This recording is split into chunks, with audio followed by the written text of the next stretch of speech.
আসসালামু আলাইকুম ওয়া রাহমাতুল্লাহি ওয়া বারাকাতুহু। আমন্ত্রণ জানাচ্ছি কুইক বিডি চ্যানেলে। দেশ ও প্রবাসীদের যেখান থেকে আমাদের দেখছেন সবাইকে আন্তরিক শুভেচ্ছা ও অভিনন্দন। প্রবাস থেকে কুইক বিডি চ্যানেল দেশ ও প্রবাসের কথা বলে। আজকে আমাদের স্টুডিওতে একজন অতিথিকে ইনভাইট করেছি। ওনার নাম তাহির মিজি ভাই। আমরা আজকে ওনার সাথে একটু পরিচয় হয়ে নেব। আসসালামু আলাইকুম ওয়া রাহমাতুল্লাহি। ওয়ালাইকুম আসসালাম। জি, কেমন আছেন? জি আলহামদুলিল্লাহ ভালো আছি। আপনি তো আমাদের সাথে আরো একবার আমাদের স্টুডিওতে এসেছেন। জি আজকে আবার আপনাকে আমন্ত্রণ জানিয়েছি আমাদের স্টুডিওতে। অনেক ব্যস্ততার মাঝেও আমাদেরকে সময় দেওয়ার জন্য আপনাকে ধন্যবাদ। আমিও আমার পক্ষ থেকে কুইক বিডি চ্যানেলকে আমি আন্তরিকভাবে ধন্যবাদ জানাচ্ছি আপনারা আপনাদের স্টুডিওতে আমাকে দেওয়া আমন্ত্রণ করার জন্য। ধন্যবাদ। দারবিজি ভাই, আমরা আজকে একটু আলোচনা করতে যাচ্ছি আপনার 2000 সালের পূর্বে বাংলাদেশের রাজনৈতিক প্রেক্ষাপট আর বর্তমান যে 2024 সালের রাজনৈতিক প্রেক্ষাপট নিয়ে আমরা একটু আপনার কাছ থেকে শুনবো, এবং আপনি রাজনৈতিক যে স্মৃতিচারণ কিছু সময় আছে আমাদের, যেগুলো আমরা জানলে আমাদের আগামী নেক্সট জেনারেশন যারা তাদের জন্য উপকৃত হবে। আসলে আপনারা যারা মিডিয়াতে কাজ করেন বেশিরভাগই আপনারা খোঁজ করে সফল ব্যক্তিদের কাছে যান। জি সফল ব্যক্তিদের সফলতার গল্পটাই আপনারা মিডিয়াতে বেশি তুলে দেন। আর দেশের মানুষ জনগণ এবং যারা আছে এটা সফল ব্যক্তিদের সফলতার গল্পের বেশি শুনতে চায়। তো আমার মাঝে এমন কোনো সফলতা বলতে কিছু নাই, জীবনটা হলো আমার ব্যর্থ। আমি কি কি আপনাকে এত মিষ্টি ডাকছেন, আমি কি শোনাবো, কি আপনাদেরকে দিতে পারবো জানি না। হ্যাঁ, এরপরে আসছেন রাজনীতি নিয়ে আমাকে প্রশ্ন করছেন। পূর্ব আপনি আমাকে যখন একবার আমাকে মিডিয়া আপনার আমার কাছে গেছেন তখন রাজনীতি নিয়ে আলাপ করছেন যে বিশিষ্ট রাজনীতিবিদ। আসলে আমি কোনো রাজনীতিবিদ না।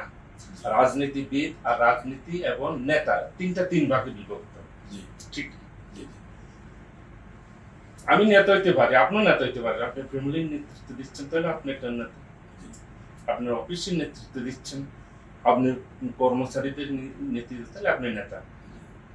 আর বিদটা হইল বিশাল বড় আকার।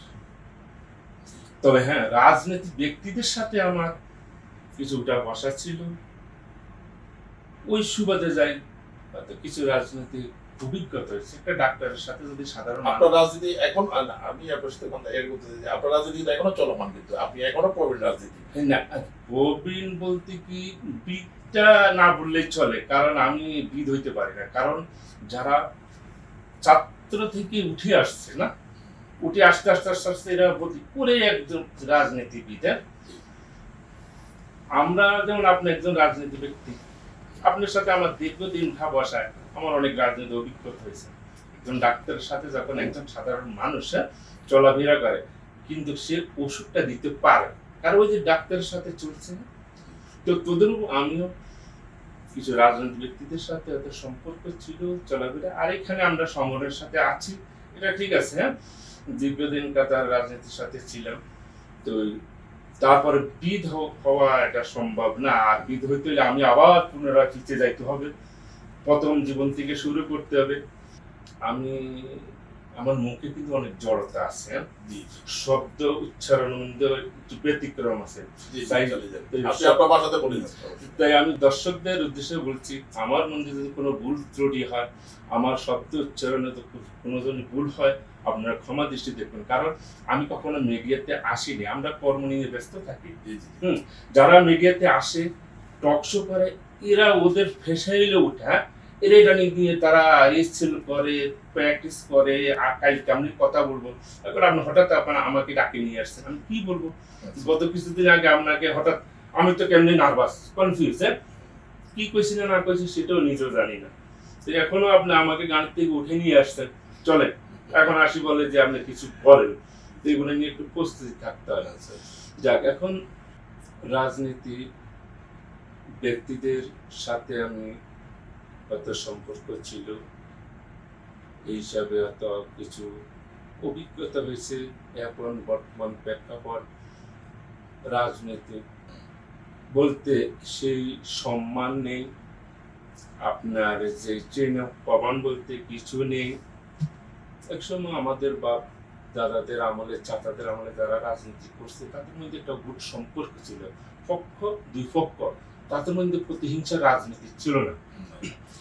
আর এখন তো নেতা তো জন্ম হচ্ছে না, নেতা তো আপনারা খাই ফেলাইছেন, মনে আপনি নেতা, আপনি আমার বস। হ্যাঁ, নেতাটা জন্ম থেকে না ছাত্র কলেজ থেকে, ওইখান থেকে যখন একটা ছেলে কলেজ রাজনীতি করে আসে, যখন বাইরে হয় তখন বিভিন্ন ভাগে বিভক্ত হয়ে যায়।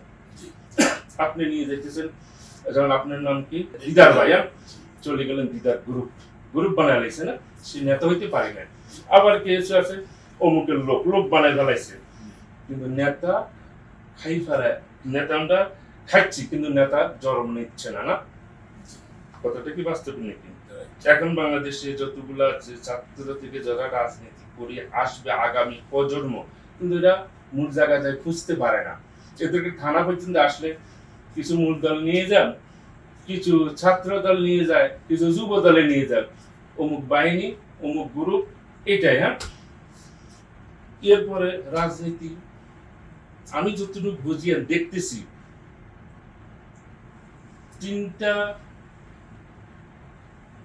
তিন ভাগ বিভক্ত। কেউ রাজনীতি করে, রাজনীতি কেন করবেন আপনি? রাজনীতিটা হলো কি, আমরা আমাদের সাধারণ জনগণের সেবা করা, মানুষের জনগণের অধিকারটা যে সরকার থেকে আন্দোলন করে চিনিয়ে আনার জন্য না, জনগণের অধিকারটা দেওয়ার জন্য তো আমি রাজনীতি করি। কিন্তু আজ পর্যন্ত কি আপনি বলতে পারবো? আমি বলতে পারবো যে আমি গণতন্ত্রের জন্য, এমনকি আমরা মানে কেন দেশের 18 কোটি মানুষের জন্য রাজনীতি করি। আমরা রাজনীতি করি কেন? শুধু কিছু আমার অর্থ হয়েছে স্বার্থের কারণে। এক হলো সৎ রাজনীতিবিদ, তারা রাজনীতি ছাড়া কিছু বুঝে না, অর্থ বলতে কি। আরো কিছু রাজনীতিবিদ আছে, আমি রাজনীতি করব, আমি বাড়ি গাড়ি করবো, আমি এটা দখল করবো, ওটা। শুধু আসমানটা দখল করতে পারে না, আসমান অনেক দূরে। কিছু অর্থশালী ব্যক্তি আছে আপনাদের মতো না, যেমন আমি এখন আমার অর্থ আধিপত্য অনেক কিছু, কিন্তু আমাকে মানুষ চিনতে হবে, তো জানতে হবে আমার অর্থটাকে আমি কাজে লাগাইতে হবে, আমার একটা চাইট টাকা দেওয়ার মতন, তখন রাজনীতিতে যায় না। তো ওই যে আপনাদের মতন যারা প্রভাবশালী আছেন, অনেক রাজনীতি নেতাকে আপনারা আপনাদের পকেটে ঢুকিয়ে যায়, সরি আপনাকে দিয়ে দেখাচ্ছি আপনি না। হ্যাঁ, আর কিছু অনেক স্বার্থবিহীন সৎ রাজনীতিরা এরা কিন্তু কিছু পায় না, কিন্তু একটা জিনিস পায়, মৃত্যুর পর। ঠিক আছে, মৃত্যুর পর কি হয়, তার জানাজাতে ওরা অগণিত মানুষ তার স্মৃতিচারণ ফুল দিয়ে ভরে ফেলেছে, তার মানে কফিনে দেখেন না অনেক সময় যে লাস্ট গভর্নমেন্ট ফসিয়ে দিচ্ছে, এক নেতার স্মৃতিচারণ করতে হবে। এখন সে কি, তার যে আপনারা মূল্যায়ন দিচ্ছেন, সে কি তার অনুভূতিটা প্রকাশ করতে পারছে না? সে এখন নির্বাক, স্থবির। আপনি যে ফুলটা দিচ্ছেন, আপনি এত বড় ফুলের তুলনায় দিয়ে জীবন দশা যদি তার একটা ফুলের সুবাস দিতেন, সে অনেক কিছু পাইতে না, কিন্তু তার জীবন দশায় আপনারা তাকে অপমূল্যায়ন করছেন, সে না খায় মরছে। এখন চিকিৎসার অভাবে আর কিছু রাজনীতিবিদ মানে রাইতে এখন বিরোধী দলে থাকা অবস্থায়, কিন্তু যে নেতা, কয়টা নেতা, থানা নেতা, ইউনিয়ন নেতা, যারা ভাইটাল পোস্ট, কয়জনের বাড়িঘর চলছে, কার পা কাটা গেছে, সাধারণ যেগুলো যারা কর্মী তারা ফাও গেছে, ঘর বাড়ি গেছে, রাজনীতির কারণে তাদের মায়ের ইজ্জত গেছে, বোনের ইজ্জত হচ্ছে কিনা, এরকম হচ্ছে কিনা, হচ্ছে তো না এটা। তো তাদের মা বাবা কি পাইছে শুধু ছেলের পঙ্গুত্ব, মরা এবং পচা গলিত লাশের গন্ধ ছাড়া, অনেক মা বাবার পচা গলিত লাশের গন্ধ ছাড়া কিছু পায়নি। তো এই দাপন একদিন মারা গেল, লাশ খুঁজে পাইছে, নেতারা আসি তাকে জানাজা পড়ায়, তাকে অনেক মানে তার স্মৃতি স্মরণ করার, আর কেউ তার খোঁজ খবর নিচ্ছে না। ঠিক না? এটা হইল বর্তমান রাজনৈতিক প্রেক্ষাপট। হঠাৎ প্রশ্ন করছেন আমি এখন কোন দিকে যাবো। হ্যাঁ, আচ্ছা, এরপরে আপনি এখন মূল কথা হলো আসলে আমরা রাজনীতিটা কেন করি? রাজনীতিটা করার উদ্দেশ্য হলো কি, আমরা যেন দেশের মানুষ কিছু দিতে পারি, জনগণের অধিকারটা আমরা ফিরিয়ে দিতে পারি। কিন্তু সেটা তো এখন আপনি বর্তমান প্রেক্ষাপটে কোনো যেই দলের যান না, হ্যাঁ, সেটা এখন কোনো হচ্ছে না। হ্যাঁ, আপনার একটা রাজনৈতিক তৃণমূল থেকে কেন্দ্র পর্যন্ত একটা বিল্ডিং এর ফাউন্ডেশন নিজের পিলার থেকে শুরু হয়, যত বোতালা।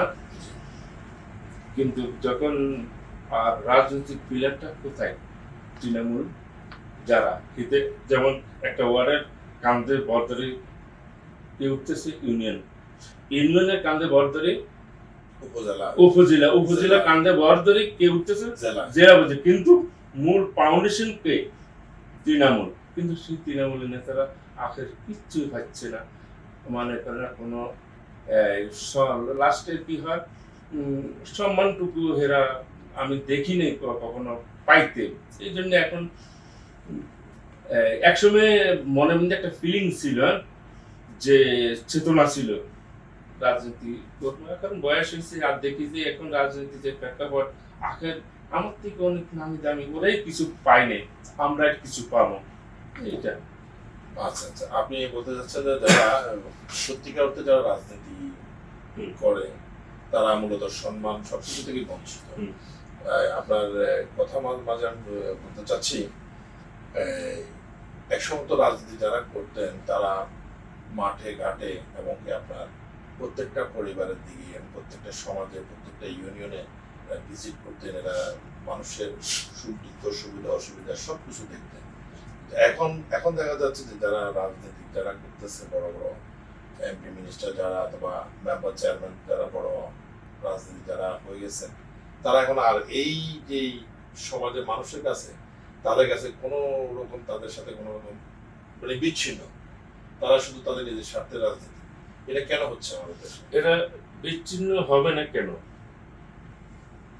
এখন আমরা তো একটা রাজনীতি হলে, আমি বলতে বললাম যে একটা সংগঠন হয় কখন, কয়েকজন ব্যক্তি সংগঠিত হইলে একটা সংগঠন সৃষ্টি হয়। আমরা যারা ক্ষমতায় আছে আর যারা ক্ষমতার বাইরে, তারা ক্ষমতাশীল দলের সাথে তারা প্রতিযোগিতা করবে, তাদের প্রতিপক্ষ, কিন্তু একে অন্যের কাছে আতঙ্ক। এখন আওয়ামী লীগ বলেন, বিএনপি বলেন, যে দলে বলেন, এখন নিজেদের কাছে নিজের আতঙ্ক। আপনি সব দলে নিজেরা নিজেদের মধ্যে যে কে কারে আপনি উঠতেছেন, আপনি দিদুর আলম সাহেব দেখতেছে উঠতেছেন, এখন আপনারে যে আমি বলতেছি সে আমার আগে উঠতেছে, আপনারে খাই ফেলাইতে আছে। হ্যাঁ, এখন আমরা প্রতিপক্ষ থেকে প্রত্যেকটা লোক, এখন প্রত্যেকটা রাজনীতিবিদ নিজেদের কাছে আমরা আতঙ্ক। তো এখন রাজনৈতিক প্রেক্ষাপট, আমরা জনগণকে কি দিব? আমরা নিজেরাই তো এখনো নিজেদের মধ্যে যে আমরা সংঘবদ্ধ হইতে পারিনি। আপনি চেয়ারম্যানে, আপনার হাইকমান্ড অর্ডার দিয়েছে চেয়ারম্যানই করবেন বা মেম্বারই করবেন, নেতা করবেন, দুইজন প্রার্থী। আপনারা যখন নমিনেশন দিল না, কিন্তু আপনার কাজ কি? এখন আমার হাইকমান্ড থেকে যে অর্ডার আসছে, আমি ওর পক্ষে কাজ করব, কিন্তু আপনি বিতর্কত প্রতিপক্ষের কাজ করতে, সেটা আমি দেখতে হইতেছে প্রতিপক্ষ, মানে ওর স্মরণ দিতে হবে, ওর ছোট করতে হবে যেন ফেল করে। এরকম হচ্ছে না? প্রত্যেকটা ইউনিয়নে এরকম হইতেছে। তাহলে আর রাজনৈতিক প্রেক্ষাপট, এখন নিজেদের মধ্যে শক্তি, ধীরে ধীরে রাজনীতিতে এখন মানুষ কি আসতেছে। এখন আগের যে প্রবীণ ব্যক্তিরা না চেয়ারম্যানের জন্য ভাটতে হইতেছে, না রাজনীতিতে আসতেছে, কি আছে, প্রত্যেক এখন গর্বশ হয়ে গেছে। কিছু আছে রাজনীতি থেকে এবং সংগঠন থেকে পরিত্যক্ত, তো ওরাও আবার ওদের উদ্দেশ্যে আমি বলছি, যেমন এই কখনো এই দরজায় কখনো ওই দরজায়। আপনি আপনার দল থেকে কষ্ট পাইছেন, আপনার মানে পরিত্যক্ত হয়ে গেছেন, আপনাকে মূল্যায়ন দিল না, আপনি যান, আপনি বসে থাকেন, আপনি কারো পক্ষে যাইবার দ্বারা একদিন আপনারে কেউ না কেউ আগে এসে খোঁজ করবেন।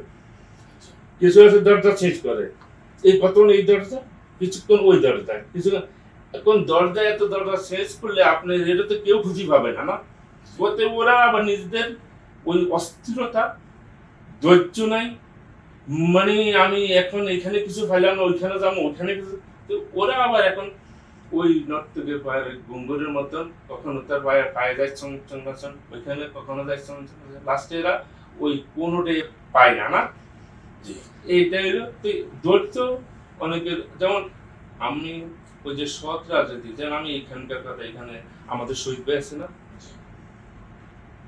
উনি তো সৎ, ওনাকে উনি চাইলে তো বহুত আগেও ওনার ফাউন্ডেশন তৈরি করতে পারতো, কিন্তু ওনার সততার কারণে উনি সদামনে অর্থ ব্যয় করছে, অনেক কিছু করছে, ওনার শারীরিক মানসিক সব কিছু এখন ইনজুরি, না অসুস্থ হয়ে গেছে। কিন্তু আমি মাঝে মধ্যে বলতাম মিটিংয়ে, ভাই আপনি এত সৎ হইলে আপনি রাজনীতি কেন আসছেন, মসজিদে ইমামতি করেন, কথা ঠিক আছে, কিন্তু উনি সৎ, উনি সৎ। আমি কিন্তু ওনার ভোট দিই, আমি ওনার জন্য অনেক কাজ করছি অনেক, কিন্তু আমি হয়তো ওনারে ভোট দিই নাই, কিন্তু